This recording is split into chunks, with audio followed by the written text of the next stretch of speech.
Welcome to Health Matters with Dr. Nelson Bulmash as he takes a fresh look at today's most interesting health topics with functional medicine's leading doctors and experts. Learn how to feed your mind, exercise your body, and nurture your spirit in the way nature intended. Catch him live every other Tuesday at 5 p.m. Eastern. Over the next hour, we'll introduce you to some fascinating people and engaging discussions that may provide you with answers to assist in revolutionizing your own personal health. And now, here's Dr. Nelson. Hi, everybody. I'm Dr. Nelson Bulmash, the host of Health Matters on the UI Media Network.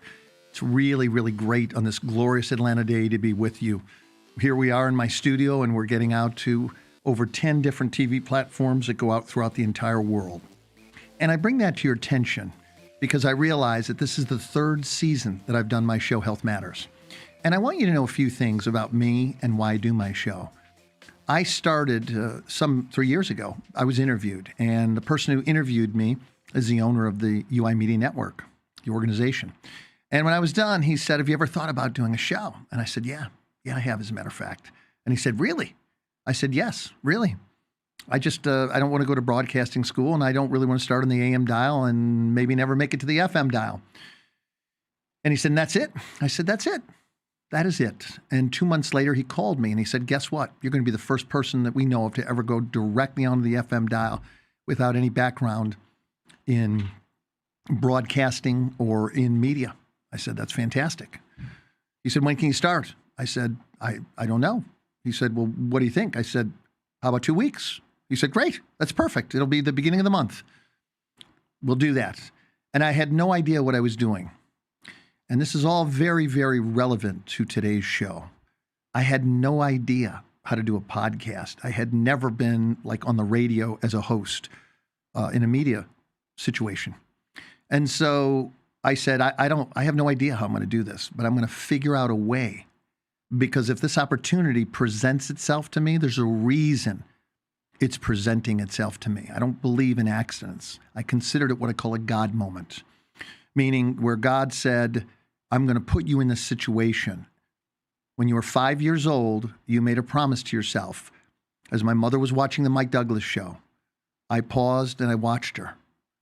And I remember thinking, she loves this show so much. She's so happy watching the Mike Douglas show. And I know I'm dating myself. Some of you are, particularly the younger generation, you're probably thinking, Mike who? What? Mike Douglas was this really great guy. He was like the guy next door. And I remember watching him interview the Beatles, the Rolling Stones, Elvis Presley, you name it. Anybody that was hot that day, he interviewed them. And so I said to myself, and I know this is really random, but I was 5 years old. I remember it really well. I have a good memory, generally. And I said, if I ever get the opportunity to have a show like Mike Douglas, I'm going to have the most amazing guests. I'm going to do everything I can to get their messages, to get their voices heard around the world. Now, I was 5. I had no idea how that was going to happen. But I said it with passion, and I said it with conviction. And so when the opportunity came more than 50 years later, I stepped up. And I said, my wanting to make a contribution to the world is far greater than my fear of failure, meaning having a show where everybody laughed at me, having a show where everybody thought, he's an idiot. What is he? Get him out of the studio. And I remember after my 5th show, the owner of the studio came in and said, "We just want you to know you're a keeper. We're keeping you." And I went, "Thank you. This means more to me than I could begin to tell you." I met a woman recently who I just adore. She has a spirit about her, an ethos, if you will, that smiles boldly before all in the world when she has no right to, really. I mean, not that we all don't have a right, but she's had such severely traumatic things happen to her that you would never think that she could stand on a stage boldly before the world and talk with passion, with conviction, with clarity, with power, and with vision. You see, usually when you have the kinds of things happen to you that she's had, not that I've had all the things, but I have had several of the things that we're going to talk about today. Most people become crippled. They become paralyzed. They lose their voice. We're going to talk briefly. Focus here on the word briefly, because this isn't about trauma, folks. This isn't about who suffered the most trauma. That's not the conversation we're going to have today. The conversation that we're going to have is how you can live in the world and find your path, your purpose, your conviction, your power, your vision, and speak it into the world where the world listens and the world shifts based on who you are and how you speak. She is one of the most phenomenal speakers, singers, and speaking coaches there is in this country and maybe even in the world. She's a remarkable woman. I want to apologize to you about something. I know she lives unapologetically. I'm in a little bit of a strange, awkward position. I'm in the studio, and we've had a lot of our technology go down, so this is being recorded. So you're actually going to hear this show after I'm done with it. I'm sorry about that. I got 3 engineers working on this diligently. They're doing everything they can. My monitor's down. We can't connect to Facebook. It's very, very strange. We've never had this happen ever. The system was working fine in the morning. So when you hear this, this will be an assembly of recording me and my guest, Michelle Mras, and then blending it and then uploading it later. So please accept my apologies that we were not able to get it to work in real time. But nonetheless, your time will be very well spent listening to this show, because this show is an opportunity for you to take a moment to step back and to listen to 2 people who have power in their voices, who have clarity of their speech, who have vision and focus and live with a purpose that shines a bright light that helps illuminate the path of many others. If you like this show and my other shows, I ask you to please come back frequently to watch and share my shows. Get them out to your friends. Because as a chiropractor, naturopath, and nutritionist, I am very, very committed to making whatever favorable difference I can in the world. Thank you for joining me today. Allow me now to introduce my new friend, my special friend, my friend that I have a feeling I'm going to become very, very close with over the next years. Her name is Michelle Mras. Michelle, it's such a pleasure to have you on the show today. I'm so sorry that I can't see you, but welcome. And I will see you later when I watch the show after it's been uploaded. Thank you for joining me. Thank you so much for having me. I'm excited to be here. I really wish we could see each other better. Well, you know what this means, right, Michelle? This means that you and I have to do another show together where we can see each other. I like that. That's how I'm going to interpret this.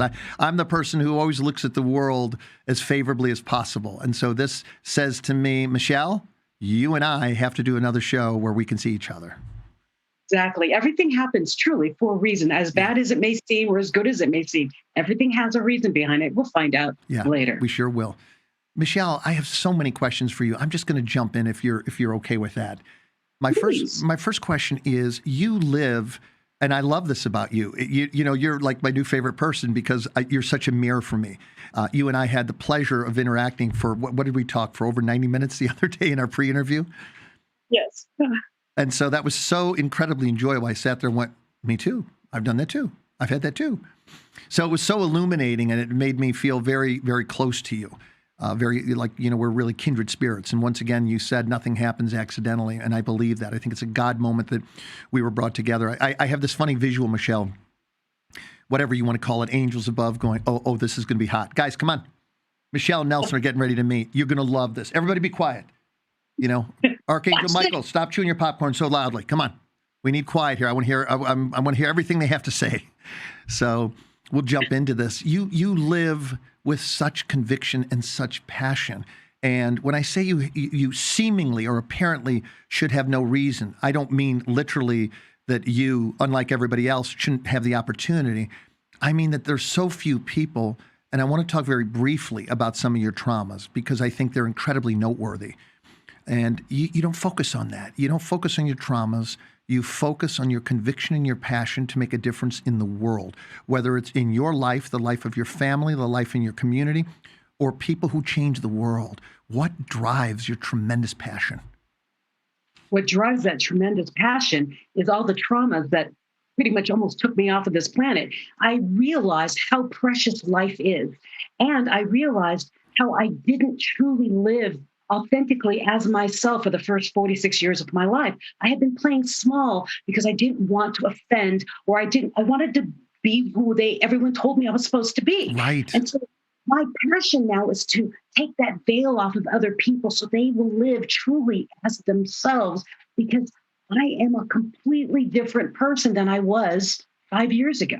And so I've transformed, not because I'm mutating, but because I'm stepping in to who I am, my passion, and what I love to do. And I encourage people to find that voice. And that's why I'm a speaker coach. I help people find their communication, not only to the outside world so that they can give their messages of whatever their product or service, but the communication they have in their heads. Right.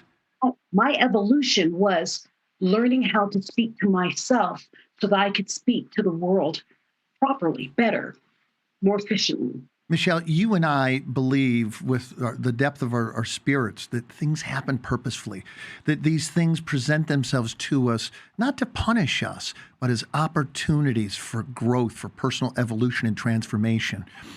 Tell me, and once again, I don't want you to have to relive a lot of this, although I know that you've done so much with your trauma that you could talk about it, but I don't want this to be per se about trauma, Michelle.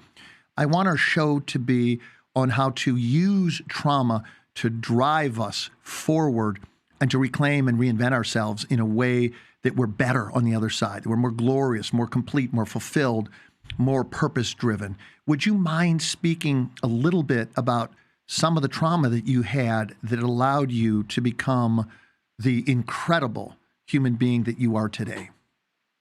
Well, as you know, I have a lot of traumas. But as you said in like your the Facebook Live that you promoted the show about, I was raped not just once. I was a captive rape victim for 9 months. So from that first trauma, that big trauma, I learned that it didn't kill me, and that I was smarter than my attacker. So although I'm 5'0" and I couldn't fight back very easily, and I wasn't willing to kill another human. Right. Lived through this to be a stronger human. I learned that there are so many things that I can put up with without dying and live through it and become stronger and still have empathy for my own attacker. Okay. Then my next trauma was my brain injury. I was in a car accident and I lost my ability to speak and walk without assistance. Wow. For 2 years. I gained like 180 pounds and I was locked in my body. From that trauma, I learned that anyone can start from anywhere they are and start new. I had to reinvent myself. So when I meet clients that say, I can't do that, I'm too old, or I can't do that because I had this happen when I was 6, don't even give me that excuse. Because I know you can work with whatever you have now and start new, because I did it and I know there is nothing majorly special about me. I just know that I get up. You know, then my third trauma. You want my third trauma before you go there? I do. Say your third trauma, and then I want to make a comment, and then I'm going to ask some more questions about this. Okay, my third big trauma would be that I was diagnosed with breast cancer, and then my cancer moved through my body. So I have a bilateral mastectomy, and then I had surgeries to remove cancers and other things in my body after that. So about 8 total surgeries in the past 3 years. That trauma taught me that, yes, my mind is powerful, but I must keep my body healthy to keep my mind moving. So I learned different things from each trauma, and each one of them made me the human I am today, so I can help the people in the world that I do help. Wow. So are you ready? What's your comment? My comment is I want people to know, because I think this is so significant. You weren't just raped. You had a gun to your head every time you were raped. So had you done anything that was not correct, you had the thought, as one might, that you'd be shot, probably in the head by your assailant. Actually, the worst part was when he used the gun to rape me. Wow. That was the gun on my head. I was like, oh, he'd have to aim really well to make sure he hit the good part of my brain. I actually analyzed this while he was raping me. And then, my goodness. But if the gun went off while it was inside of me, yes, I'm gone. Yeah. And I remember being very, very aware of where the gun was and what movement I should do or not do. Yes. Not to set it off. Yeah. And so you know what? Folks, excuse me 1 second, Michelle. Do we have to take our first commercial break here? Yes. I'm so sorry, Michelle. We've got to take our first commercial break, and we'll be right back.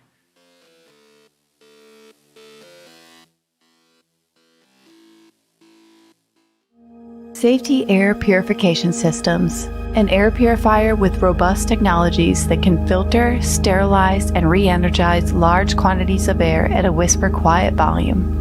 It features a proprietary HEPA RX and pre-filter that act as a capturing layer, going for big particles and ultrafine particles. Its next layer is an activated carbon filter that absorbs and captures volatile organic compounds and noxious odors. From viruses to bacteria, its kill chamber packs a 3-punch layer to destroy over 99% of anything that remains in the air. And while most air purifiers stop at the capture or kill stage, Safety Air Purifier takes it one step further, re-energizing clean, pure, sterilized air by creating negative ions within the revitalizing chamber.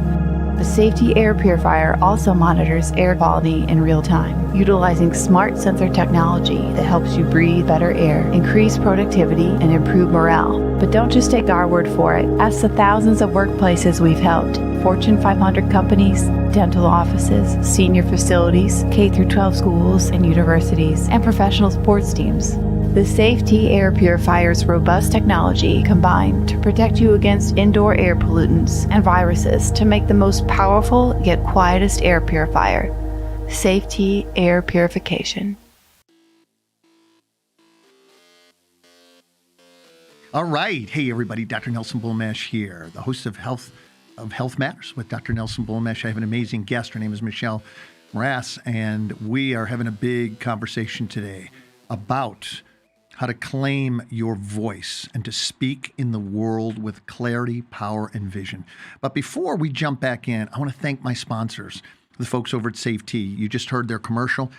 One of the things, folks, that you're going to get over the next years is because we're going to have some other outbreak, whether it's a flu, a cold, some other pandemic, some other variant of the pandemic we have now.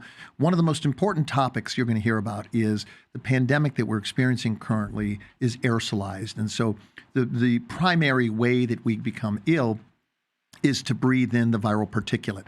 This system is the only system that I know of in the world that not only sucks the virus in, but has the capability of destroying it. At least we haven't officially done the testing with SARS-CoV-2, but we have with other viruses. When we take it into the kill chamber, we use UVC and hydroxy radicals to destroy the virus, and then we vitalize the air, and you get to breathe in air that's surgically pure and negatively charged. So it's like sitting by the ocean or a waterfall. So thank you, folks over at Safety, for sponsoring my show. I love and appreciate you.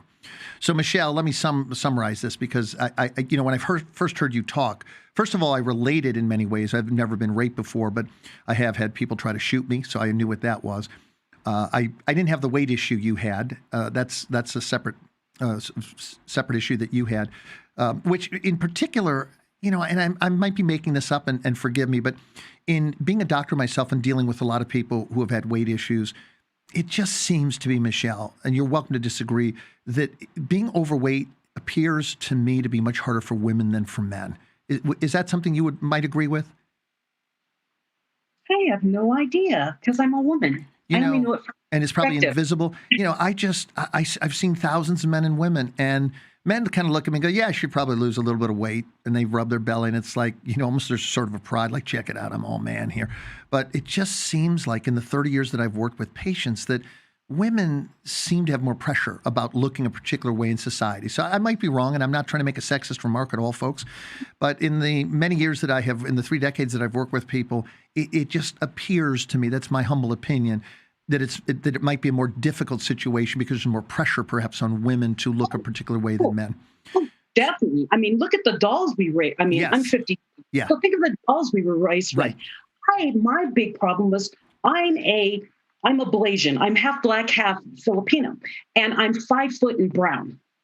All of my dolls were white with blonde hair. Right. So growing up, my idea of beauty was a white woman with blue eyes and blonde hair, a Barbie. And there was no way for me to attain beauty.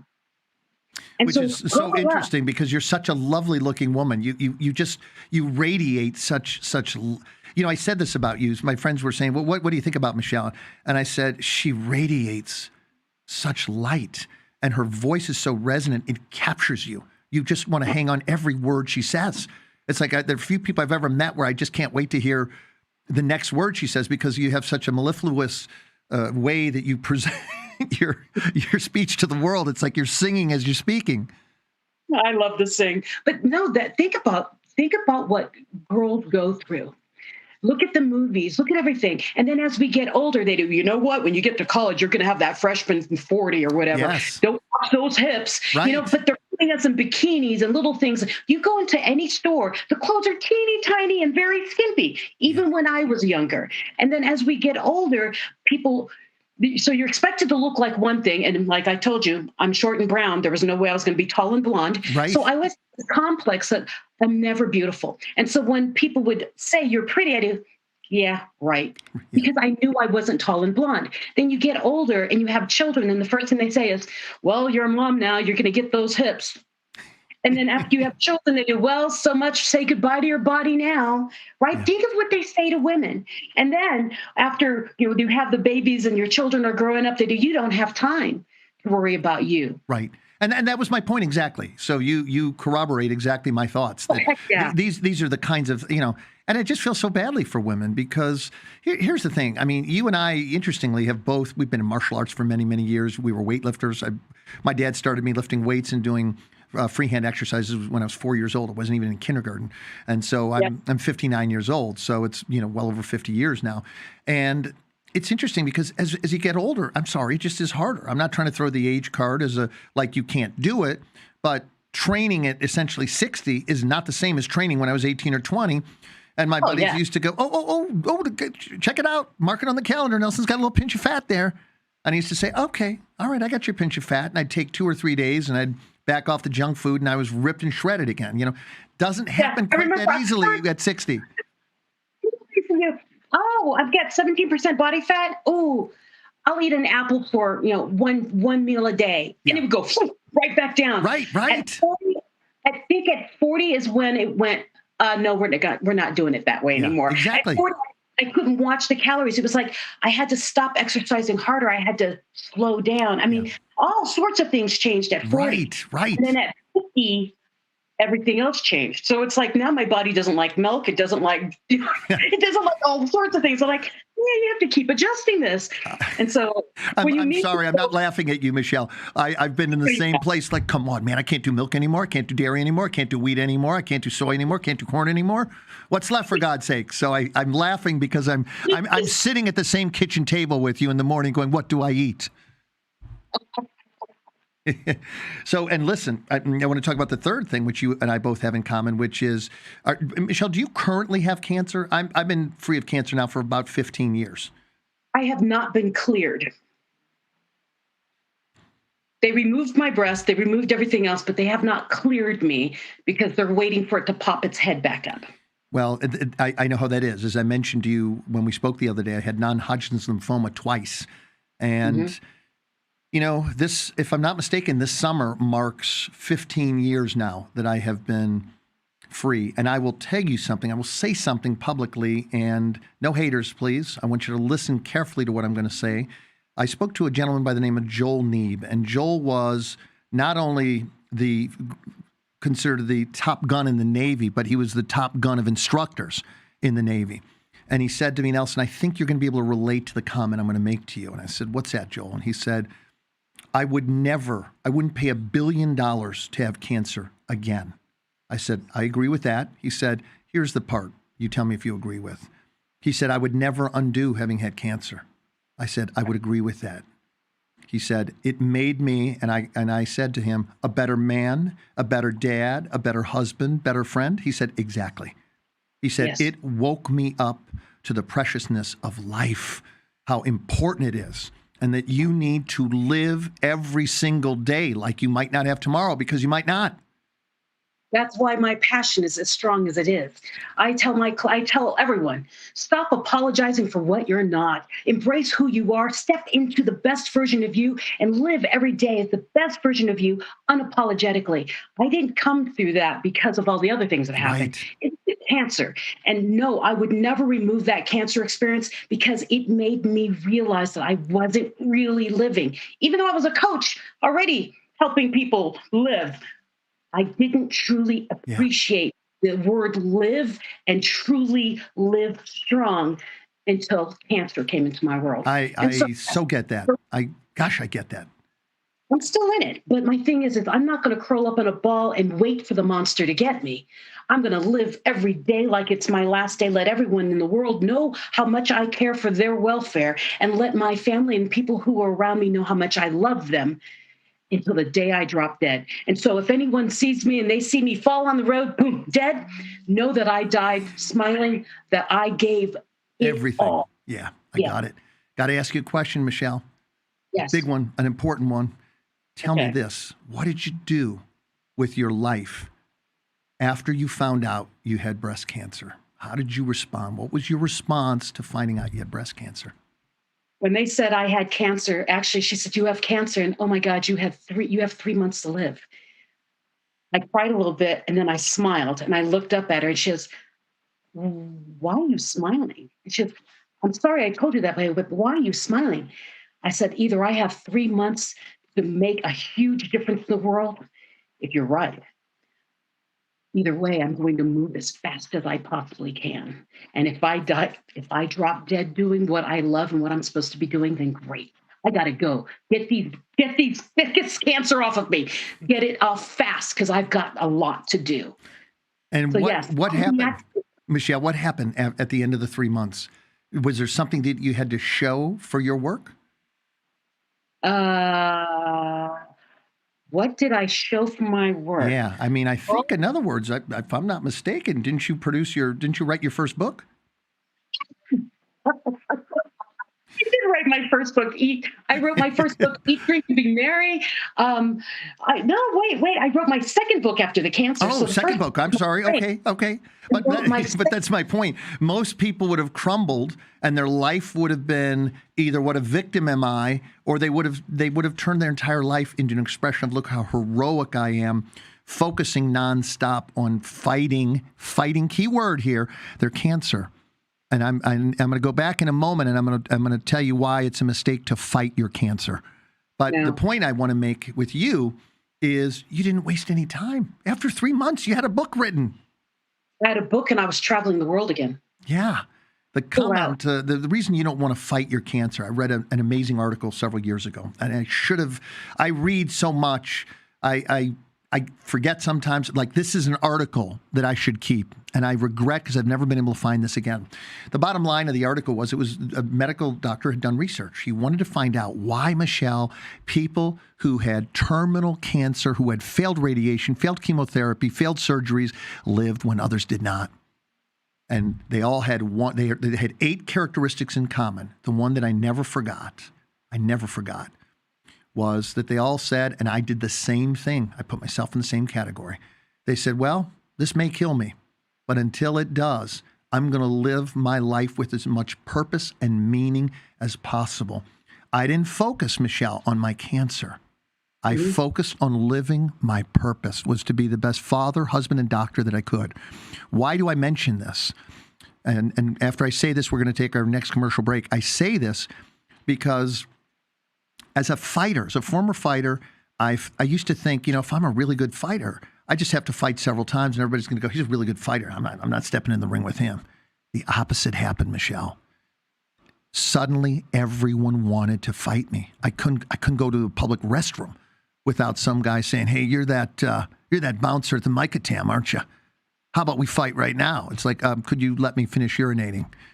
So, and then we'll talk. Could we do that? Could I have a moment of privacy? Listen, we got to take our next commercial break. I'm Dr. Nelson Bulmash. You're listening to another segment of Health Matters. My guest is Michelle Mras. We're going to talk about how you can live claiming or reclaiming the power, the vision, and the clarity in your voice. We'll be right back. Don't go anywhere. If this content resonates with you, don't forget to subscribe to our channel at uimedianetwork.org to stay updated with our uncensored shows. Also, like and follow us at UI Media Network on Facebook, Instagram, YouTube, Twitter, and almost all your favorite podcasting platforms. Most importantly, if you're being censored on social media, write to us at contact@uimedianetwork.org to get your message out. And remember, keep raising that frequency.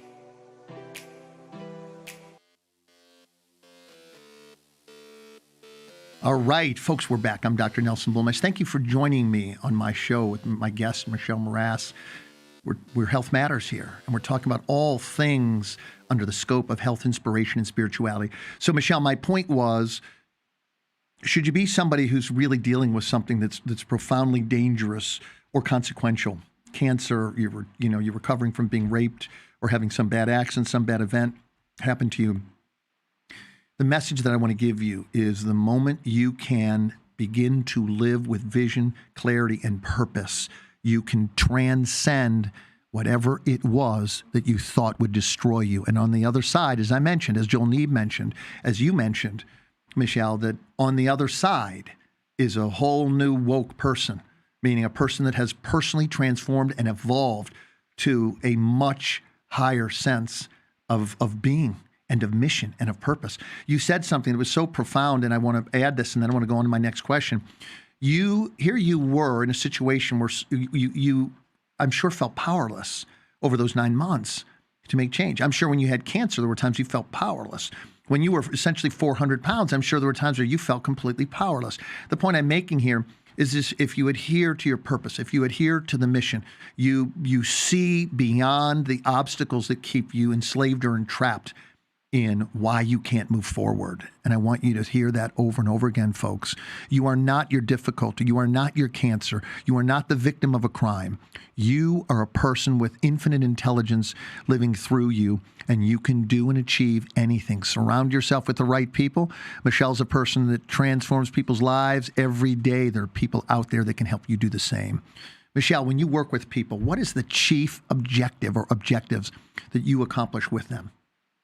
The chief objective is for them to realize their purpose, to realize that they do matter, and that no matter what their talent is, they do have talent. Most people say, I don't. No, you have a talent, you have a gift, and it's really what we do. We work together is to find that and enhance it. So if they're already in a corporation or in a business, we use that talent and put it back to where they are working, right, and enhance them from there. If they're an entrepreneur, we use that to enhance them from there. So it's more of a finding a focus on what your passion and what your actual gift is, and let's light a fire under it, because that's where our power comes from. That's where our wake up and get up and go comes from. Right. Without knowing your why, you wake up and do, I guess I'm going to go to work today. But no, if you have a why, you wake up and do, yes, let's do this. And that's really what I help my clients do. That's because awesome. We all have it. Yeah. So I have a very direct question for you, Michelle. You ready for it? I'm gonna pitch the ball at you. You see if you can hit it out of the park. Have you ever found a person that you couldn't work with that didn't find greatness, or at least more greatness than they thought they had? Not one. I knew it. Well, it's so important, Michelle, because it's so, I go to the gym once again, and I'm older than most of the people at the gyms I go to, because I tend to go to gyms that are still more old school, where people are doing a lot of weightlifting, not just hanging out on machines or stair steppers. There's nothing wrong with that, folks. You love stair steppers, you love doing the machines, you use them, but you got a little bit of a different person who loves to do the free weights, or somebody who's a fighter who loves to, still spar and engage people in that way. And so it's interesting because it makes you show up differently. And one of the things that I got is that if you do things to sharpen your sword, you can find that you're capable of doing so much more. I work out nearly every day, and I do that because it keeps my sword, me being the sword, right, metaphorically, sharp, so I can always look to cut through the obstacles of my life. And that's one of the ways that I think about my training, right? So I'm so happy to hear you say that you've never met a person, because it's so easy when you do things like go to the gym to see all these young men and women who look like unbelievable. I mean, my wife and daughter were training together, Michelle, several weeks ago, and this guy walked by, and both of them went, "Oh my God, is he handsome?" I went, "Yeah, he knows it too. Watch him." There was like, he's just taken 4 pictures of himself while we were standing here. I said, "Yeah, he's done that his whole workout." So glory be to him, right? So anyhow, thank you for sharing that. What were you going to say, Michelle? Well, I was like, think about me at 389 going to the gym with all the beautiful bodies. It's very intimidating, but I just kept going because I knew there was another me still in there. And I worked for it a little bit at a time, and everything happens that way, a little bit at a time. You may not see the progress. I think I told you in our last talk, my husband made me go get new clothes because I still see I see a 200-pound me. Yeah. And so he made me go get clothes. And he was like, everything's baggy on you. I didn't know it's not. It fits me fine. He's like, no, honey. You dropped a lot of weight. But I didn't see it because I see the old me. Yeah. And so a little bit at a time, the next thing you know, you're going to look back and, whoa, I really went really far. And this is not about weight. This is about mindset. The weight was an after effect of my mindset change, not my weight. The weight was my mind. And right. So if you're listening. Oh, I just came disconnected here. Keep talking here, Michelle. I'm sorry. Okay. So when you are out there, if you're listening, work on your mindset. That attitude of can do and what you can and cannot do, that's the magic. The magic is in your mindset, your attitude, and your ability to find resiliency in no matter what you're experiencing. There is something to be gained in everything you're experiencing.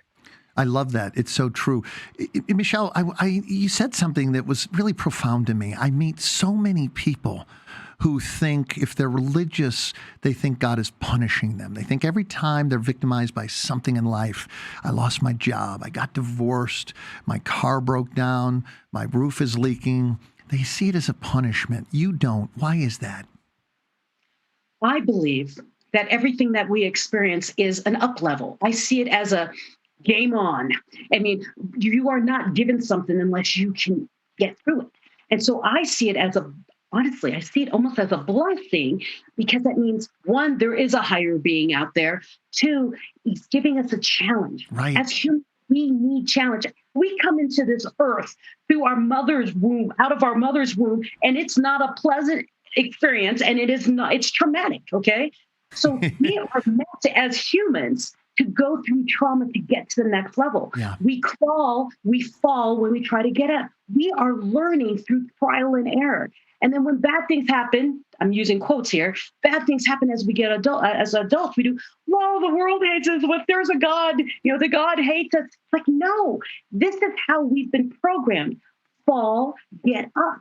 So with whatever fall you may be experiencing, you must find the lesson in it so you can get up and get ready for the next level that you're about to have. Right. So when you have a trial and you think bad things are happening, you curl up, you're shutting the doors for the opportunities that are appearing in front of you as your eyes are closed and you're curled in a ball.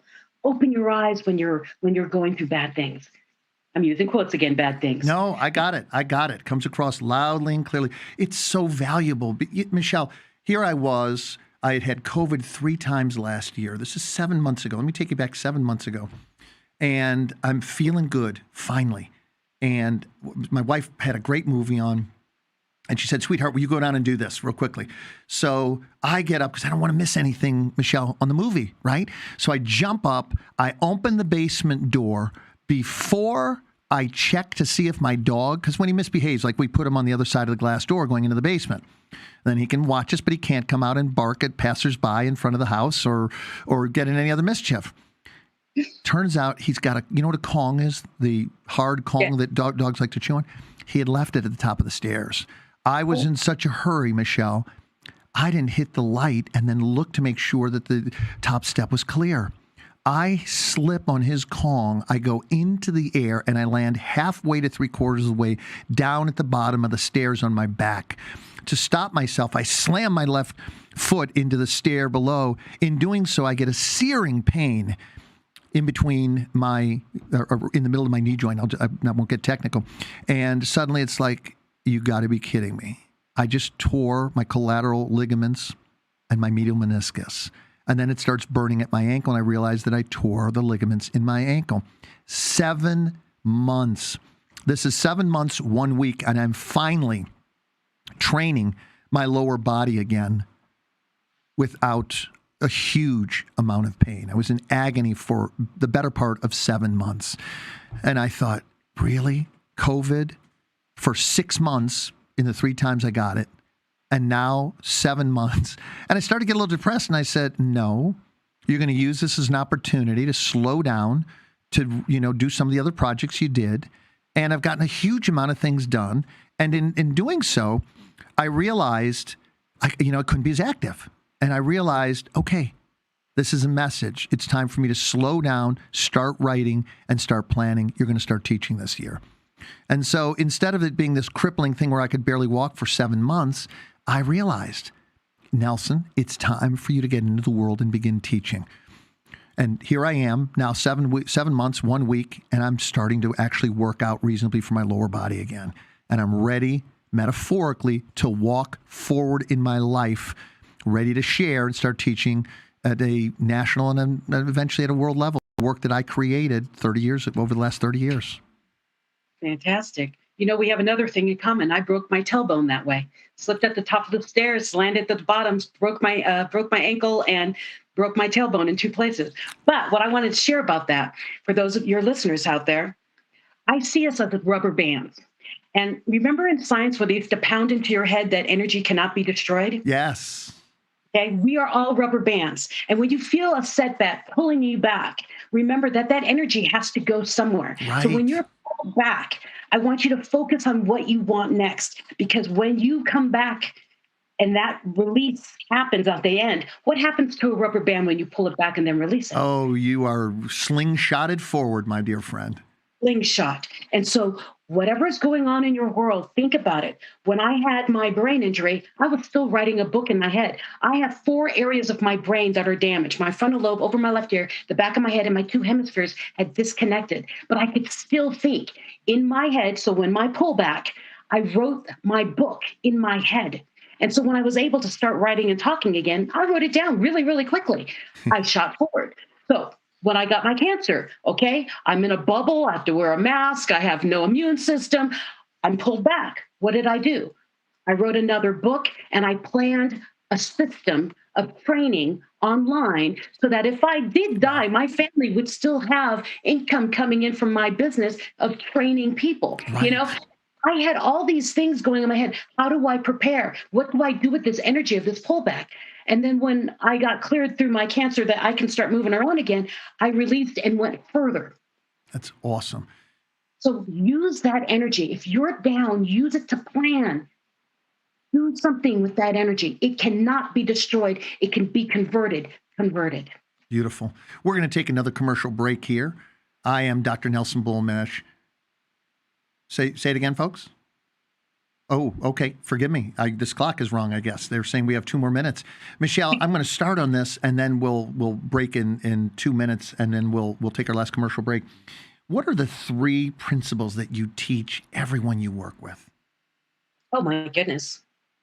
There's actually 4. Oh, 4.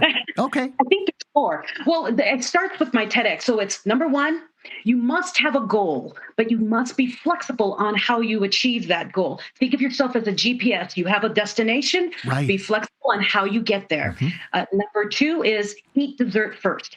On my deathbed, the last thing that was going through my head when they said, we don't know if you're going to wake up, wasn't, I wonder what my ROI is. It was, did I leave a mark in this world? Yes. I make a difference. I love that.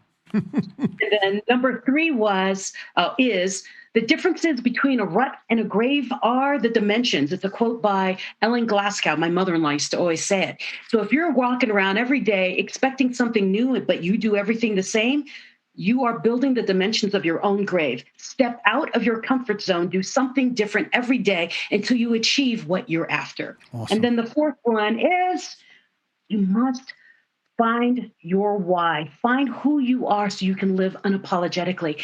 Be the best version of you every day. I love I'm it. not saying you're not the best person right now. You are, but be better than your yesterday I every love day. it. Absolutely. Michelle, we're going to take our last commercial break. Folks, I am Dr. Nelson Bulmash, and you're listening to another episode of Health Matters.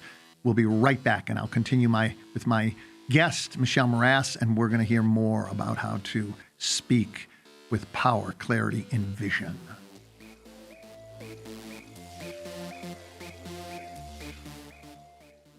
Safety Air Purification Systems, an air purifier with robust technologies that can filter, sterilize, and re-energize large quantities of air at a whisper quiet volume. It features a proprietary HEPA RX and pre-filter that act as a capturing layer, going for big particles and ultrafine particles. Its next layer is an activated carbon filter that absorbs and captures volatile organic compounds and noxious odors. From viruses to bacteria, its kill chamber packs a 3-punch layer to destroy over 99% of anything that remains in the air. And while most air purifiers stop at the capture or kill stage, Safety Air Purifier takes it one step further, re-energizing clean, pure, sterilized air by creating negative ions within the revitalizing chamber. The Safety Air Purifier also monitors air quality in real time, utilizing smart sensor technology that helps you breathe better air, increase productivity, and improve morale. But don't just take our word for it. Ask the thousands of workplaces we've helped, Fortune 500 companies, dental offices, senior facilities, K-12 schools and universities, and professional sports teams. The Safety Air Purifier's robust technology combined to protect you against indoor air pollutants and viruses to make the most powerful yet quietest air purifier. Safety Air Purification.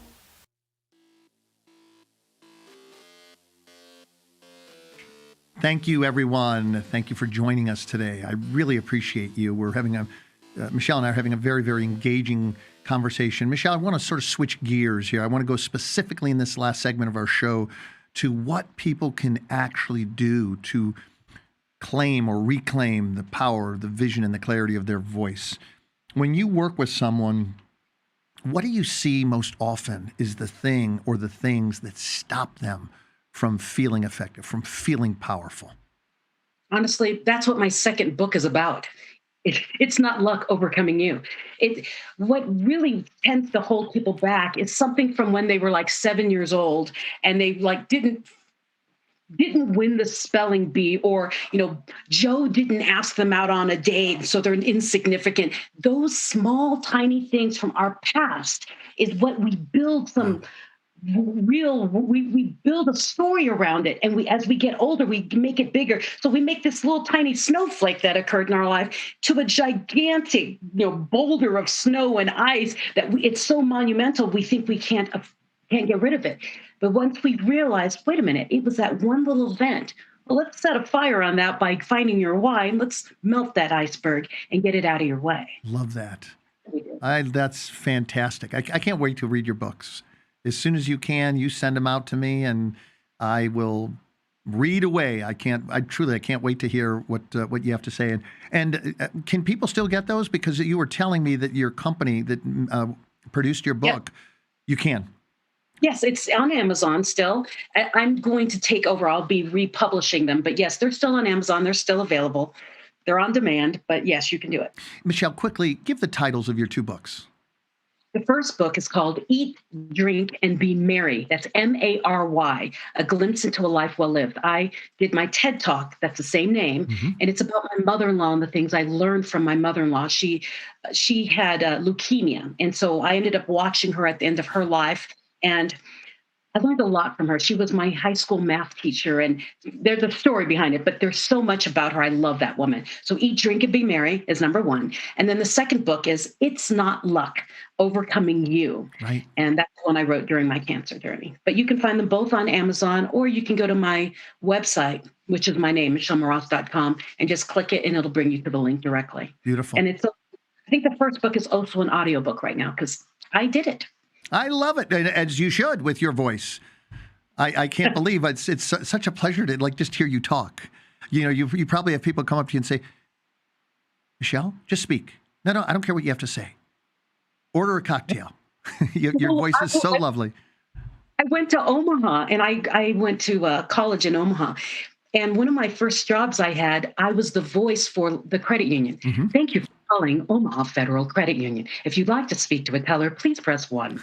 And so I'm sitting there eating dinner one night and someone does, I know that voice. And my husband leans over, she is not a 1-800 voice or a 1-900 voice. And I start laughing. I know your voice from somewhere. I'm the bank voice. Right. I love it. Yeah. And then now I'm doing audiobooks for imagination storybooks. It's children's books for children who are sight impaired or dyslexic. They can have these books, and I'm one of the narrators. Oh, it's beautiful. Imagination storybooks. Fantastic. I love it, particularly somebody who has poor vision and is very dyslexic. Yes. Michelle, where were you when I was a kid and I was struggling in school because I couldn't read the chalkboard, I couldn't hear what the teacher was saying, and the letters in every word and the words in every sentence would switch positions? You talk about weird? You're 6 years older than me, so I was not even a thought in my parents' mind yet. I know. Excuses, Michelle. Hey, listen, what do you do? How do you start someone to reclaim their personal power? Honestly, yes. One of the exercises I do for my clients is I have them write their eulogy. And I have them write their eulogy from multiple perspectives, from their spouse or significant other, their children, a best friend from childhood, and a coworker, a best friend from their work. And what it does is that I'm forcing people to see what we've seen when we are on, given death sentences, basically, to see how important they really are in these people's lives. And once you realize that you do have significance in other people's lives, even if you don't believe it, I say then borrow the belief they have in you of what you are and what they see in you. Borrow their belief until you believe it too. And that helps pull people out of their, not me, I can't do it, it's not worthy, I'm not worthy. I can't, that was the highlight of the entire show with you. I want to take you back. One of my favorite movies was a movie called Serendipity. And if I'm not mistaken, the scene that you just described happened in that movie. And I don't remember the gentleman's name, but John Cusack was the central character. And he had met a woman he fell in love with. She gave him the number and he lost it. And for some years, he couldn't find it. And he was so unhappy. He was with a woman he liked, but he wasn't crazy in love with her like this first woman. And his friend said, we're going to take a trip and we're going to find her, like the day before he gets married. And he takes him on this incredible trip. And at the end, he reads him his eulogy.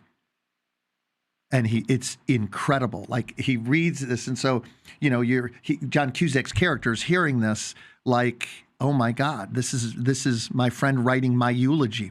And it was so inspiring that I decided to use that as a way to live. Meaning, how do I want people to remember me as a man, as a husband, as a father, as a friend, and as a doctor? And so I use that myself. So it is so fantastic that we have that one point in common as well, that you use that to get people motivated. Like, check it out. What's your eulogy? What are people going to say about you? Who were you in the world? How are they going to remember you? That's fantastic. Well, and that's not my idea. I have to say that. I'm looking up who it is. I read a book with some friends several years ago, and it was called The Message of You by Judy Carter. Okay.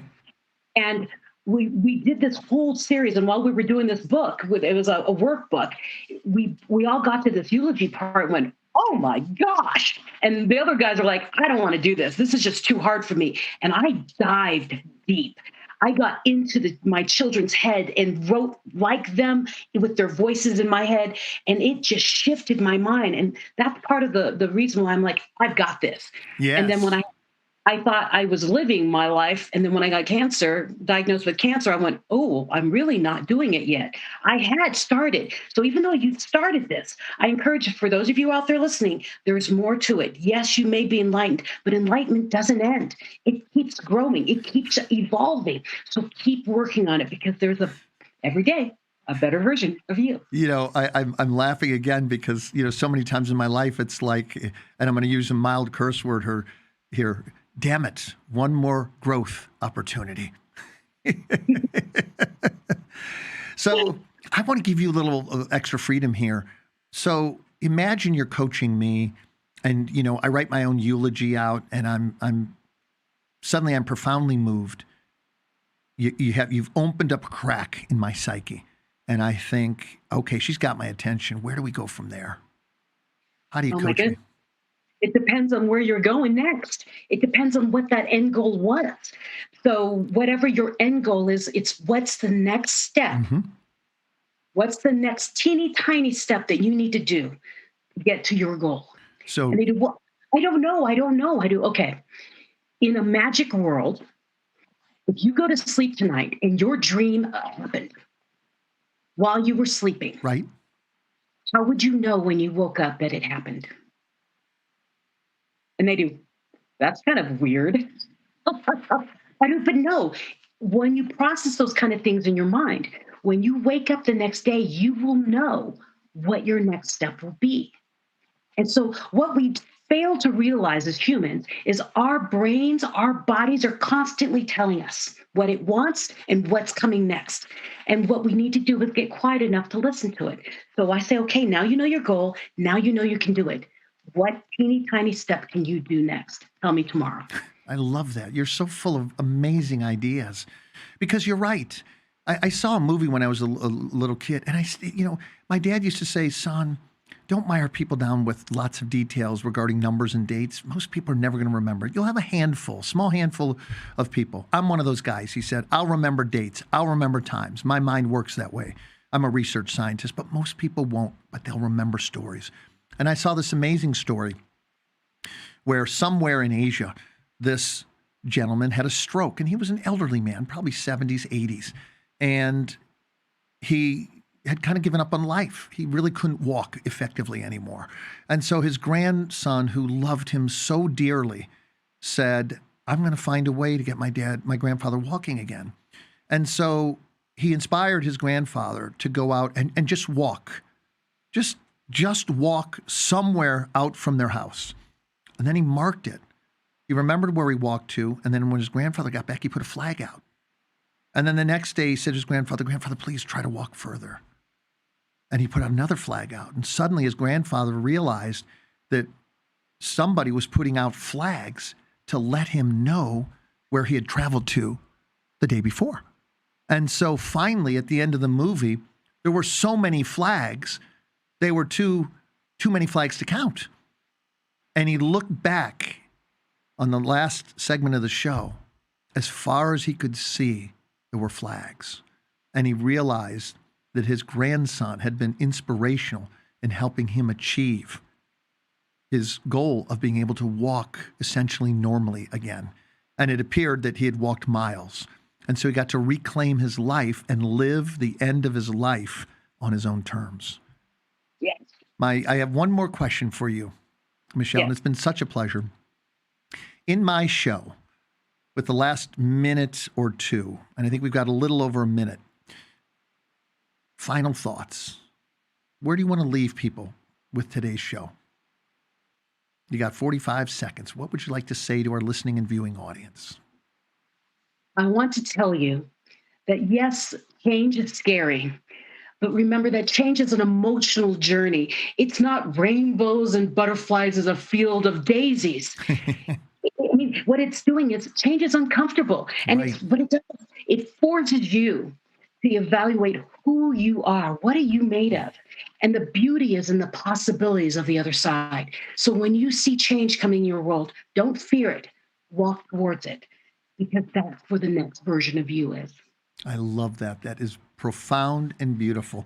Michelle, it was such a delight. As I mentioned to you before, this is so strange to me. I had such a wonderful time with you, but I'm literally talking in a room with a blank screen, so I can't see you at all. So promise me that we will have another wonderful and engaging conversation at some point in the future. I promise. You just invite me back and we'll be here. It was a delight to have you. Folks, I am Dr. Nelson Bulmash. My show is Health Matters. If you enjoy it, please share it as often as possible. It helps me make a difference in the world in a way that I love. I love doing what I do, and I want to make the biggest difference I can. So if I'm helping to change favorably your life by interviewing the amazing guests that I have, help me by sharing my shows and my content. Remember, always be your best. I'll be back here in 2 weeks, and I have another amazing guest. More information on that later. Thank you for joining me for another edition of Health Matters. Thank you for joining us on this edition of Health Matters with Dr. Nelson Bulmash, where we help you discover how to ignite your mind, body, and spirit connection. Join us next time when we will bring you more exciting guests and engaging topics. Meanwhile, feed your mind, exercise your body, and nurture your spirit. The United Intentions Foundation and its associates take no responsibility for the opinions and statements made by the talk show